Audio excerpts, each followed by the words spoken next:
39อาชีพที่คนไทยสงวนไว้ให้คนไทยเฮ็ดเนาะแต่แปลกแรงงานต่างด้าวส่วนหลายที่เข้าไปเฮ็ดเวียกอยู่ประเทศไทยส่วนหลายจะอยู่ในแขนงการที่เป็นอาชีพที่สงวนของไทย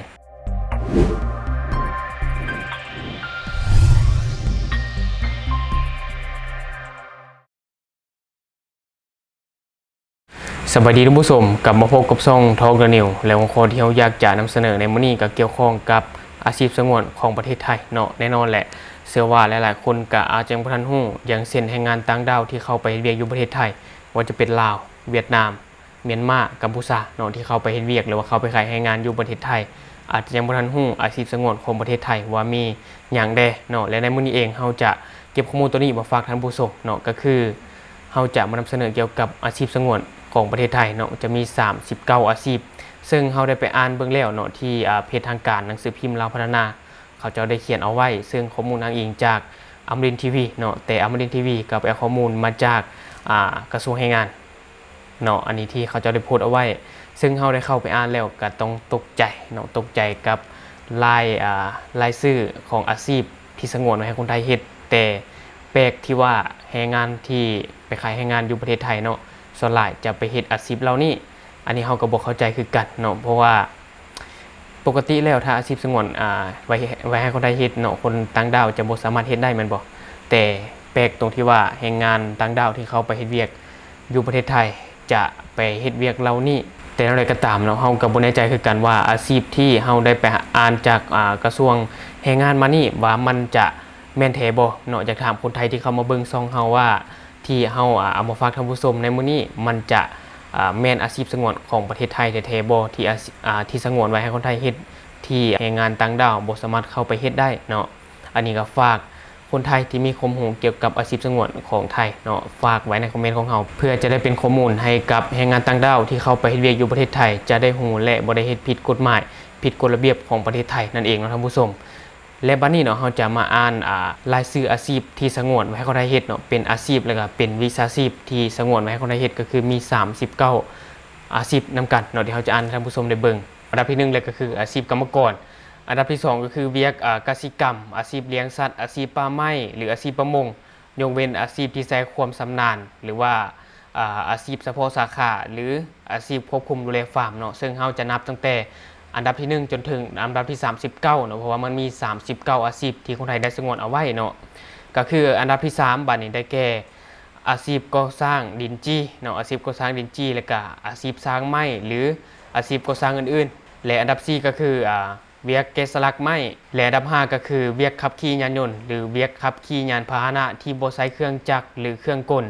ยกเว้นขับเรือบินระหว่างประเทศเนาะอันนี้คืออันดับ5และอันดับ6ก็คือเวียกขายเครื่องหน้าห้านและอันดับ7ก็คือเวียกขายทอดตลาดเนาะอันดับ8ก็คือเวียกควบคุมกวดกาหรือให้บริการบัญชียกเว้นเวียกกวดสอบภายในชั่วคราวและอันดับ9ก็คือเวียกเจรไนหรือคัดเพชรหรือพลอยเนาะและอันดับ10ก็คือเวียกตัดผมเวียกดัดผมหรือว่าเวียกเสริมสวยและอันดับ11ก็คือเวียกทอผ้าด้วยมือและอันดับ12ก็คือเวียกทอเสื้อหรือเฮ็ดเวียกด้วยเครื่องไซจักรกกไม้หว้ปอฟางหรือใหญ่ไม้ไผ่เนาะอันนี้อันดับที่12และอันดับที่13เวียกเฮ็ดเจี้ยปอสายด้วยมือเนาะและอันดับที่14ก็คือเวียกเฮ็ดเครื่องมือเคิดเนาะอันดับที่15เวียกเฮ็ดเครื่องมือดนตรีไทยอันดับที่16เวียกเฮ็ดเครื่องมือถมอันดับที่17ก็คือเวียกเฮ็ดเครื่องมือคำเครื่องเงินหรือว่าเครื่องนาคเนาะอันนี้อันดับที่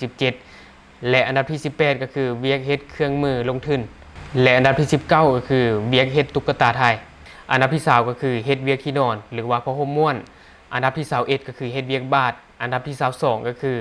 เฮ็ดเวียกผลิตภัณฑ์จากผ้าไหมด้วยมือเนาะอันดับที่23ก็คือเฮ็ดเวียกพระพุทธรูปหรือว่าปั้นพระพุทธรูปพวกนี้เนาะอันดับที่24ก็คือเฮ็ดเวียกมีดเนาะหรือว่าเฮ็ดแบบเฮ็ดมีดขายพวกนี้นะบ่ได้เนาะและอันดับที่25ก็คือเฮ็ดเวียกคันห่มด้วยเจี้ยหรือผ้าเนาะอันนี้คือผิดอันดับที่26ก็คือเฮ็ดเวียกเกิบหรือว่าเฮ็ดเกิบขายนะอันนี้ผิดอันดับที่27ก็คือเฮ็ดหมวกอันนี้เฮ็ดหมวกก็บ่ได้เนาะและอันดับที่28ก็คือเวียกนายหน้าหรือตัวแทนยกเว้นนายหน้าหรือตัวแทนในธุรกิจการค้าระหว่างประเทศและอันดับที่29วิชาชีพวิศวกรรม สาขาโยธาที่เกี่ยวกับออกแบบคำนวณวางโครงการควบคุมหรือให้คำแนะนำเนาะอันนี้คือผิดและอันที่30ก็คือเวียกในวิชาชีพสถาปัตย์ที่เกี่ยวข้องกับการออกแบบเขียนแบบคำนวณราคาอำนวยการก่อสร้างหรือให้คำแนะนำเนาะอันนี้ก็ผิดคือกันและอันดับที่31ก็คือเวียกประดิษฐ์เครื่องแต่งกายและอันดับที่32ก็คือเวียกปั้นหรือว่าเวียกเฮ็ดเครื่องปั้นโดยดินเผาเนาะอันนี้คือผิดและอันดับที่33ก็คือเวียกม้วนยาสูบด้วยมือเนาะอันนี้ก็ผิดม้วนยาสูบด้วยมือก็ผิดและบัดนี้ลำดับที่34เนาะก็คือเวียกนำเที่ยวหรือว่าจัดทัวร์ท่องเที่ยวเนาะหรือว่าเป็นไกด์ท่องเที่ยวอย่างต่างๆอันนี้ก็บ่ได้เนาะและบัดนี้เฮามาเบิ่งลำดับที่35ก็คือเวียกเลาะขายเครื่องเคลื่อนที่เนาะก็คือเลาะขายเครื่องทั่วไปอันนี้ก็ผิดคือกันและบัดนี้ลำดับที่36ก็คือเวียกเหียงตัวพิมพ์อักษรไทยด้วยมือเนาะอันนี้ก็ผิดและบัดนี้ลำดับที่37เนาะก็คือเวียกซาวและการบิดเกี่ยวใหญ่ใหม่ด้วยมืออันนี้ก็ผิดและลำดับที่38ก็คือเวียกสำเนียนหรือเลขานุการเนาะอันนี้ก็ผิดและลำดับสุดท้ายก็คือลำดับที่39บริการทางกฎหมายหรือการฟ้องในศาลเนาะอันนี้ก็ผิดคือกันและที่ผ่านไปก็คือ39อาชีพที่คนไทยได้สงวนเอาไว้เนาะสำหรับคนดาวคนใดก็ต้องศึกษาเอาไว้อาชีพที่เราได้กล่าวไปข้างถึงแต่ก็ยังมีข่าวดีเนาะตามมติคณะรัฐมนตรีไทยเนาะได้พรผันให้แรงงานต่างด้าว3สัญชาติเนาะก็คือเมียนมาลาวและกัมพูชาสามารถประกอบอาชีพได้2อาชีพก็คือเวียกกรรมกรและเวียกในครัวเรือนเนาะหรือว่าเวียกในเรือนก็ถือว่ายังดีเนาะที่คณะรัฐมนตรีไทยได้มีการพรผันให้3สัญชาติเนาะก็คือลาวเมียนมาและก็กัมพูชาที่สามารถเข้าไปเวียกกรรมกรหรือว่าเวียกในครัวเรือนอยู่ในไทยได้เนาะถ้าว่าไทยสงวนอาชีพกรรมกรไว้ที่แรกเขาอ่านก็ตกใจเนาะว่าไทยอาชีพสงวนกรรมกรเอาไว้แล้วเป็นอย่างแรงงานต่างๆเนาะต่างชาติที่เข้าไปเวียกอยู่ประเทศไทยส่วนใหญ่จะไปเป็นกรรมกรหลายกว่าเนาะในโรงงานอุตสาหกรรมอย่างต่างๆมันบ่ทำผู้ชมที่คนลาวหรือก็เมียนมากัมพูชาได้เข้าไปเฮ็ดส่วนใหญ่จะไปเป็นกรรมกรหรือว่าคนงานก่อสร้างเนาะอยู่ในไทยแต่ถ้าว่าคนไทยสงวนไว้แน่นอนแหละแรงงานเหล่านี้จะบ่มีแรงงานหรือว่าจะบ่มีอาชีพที่จะเข้าไปเฮ็ดอยู่ในไทยได้เลยแม่นบ่ท่านผู้ชมและนอกจากอาชีพกรรมกรหรือว่าอาชีพในเวียกเงินอื่นๆแล้วเนาะท่านผู้ชมสำหรับแรงงานลาวเนาะบางคนอาจจะบ่ฮู้ที่เข้าไปอยู่ในประเทศไทยแล้วมักเฮ็ดอาชีพที่คนไทยสงวนเอาไว้เนาะมักเฮ็ดอาชีพที่ผิดกฎหมายเนาะอันนี้ก็ต้องศึกษาเอาไว้ก็คืออย่างที่เราอ่านไปข้างถึงเนาะว่ามีอาชีพอย่างใดก็ต้องศึกษาเอาไว้ไปแล้วกับบุคคลเฮ็ดเนาะและสำหรับพี่น้องฝั่งไทยคนใดที่เข้ามาเบิ่งแล้วคิดว่าอาชีพที่เฮาเว้ากล่าวไปข้างถึงมันผิดบ่มันบ่ถูกต้องบ่ก็สามารถฝากข้อมูลเพิ่มเติมเอาไว้เพื่อให้แรงงานต่างชาติที่จะเข้าไปเฮ็ดเวียกอยู่ประเทศไทยได้ศึกษาเอาไว้เนาะและจะบ่ได้เฮ็ดผิดกฎหมายหรือว่ากฎระเบียบของประเทศไทยนั่นเองเนาะก็คือจะมีความถูกต้องถ้าหากว่าเฮาบอกไปแล้วเขาบ่ปฏิบัติตามอันนี้ก็เว้าไปอีกแบบนึงเนาะแต่ถ้าหากว่าเฮาบอกแล้วเฮาแนะนำไปแล้วเฮาเผยแพร่ไปแล้วในอาชีพที่คนไทยสงวนเอาไว้เนาะแต่ว่าก็ยังมีคนฝ่าฝืนอันนี้ก็ดำเนินคดีตามกฎหมายไปเนาะอันนี้ก็บ่เว้ากันเพราะว่าเป็นความคิดของแต่ละคนจังใดก็ฝากเอาไว้เนาะสำหรับคนใดที่จะ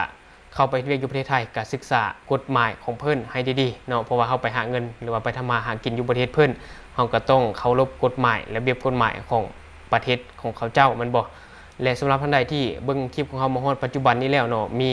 ความคิดเห็นอะไรก็สามารถฝากไว้ได้ใต้คอมเมนต์ของเฮาแล้วเฮาจะเข้าไปอ่านและก็ตอบแลกเปลี่ยนประสบการณ์นำกันเนาะท่านผู้ชมและทั้งหมดก็คือสิ่งที่เฮาอยากจะนำเสนอในมื้อนี้เนาะอย่าลืม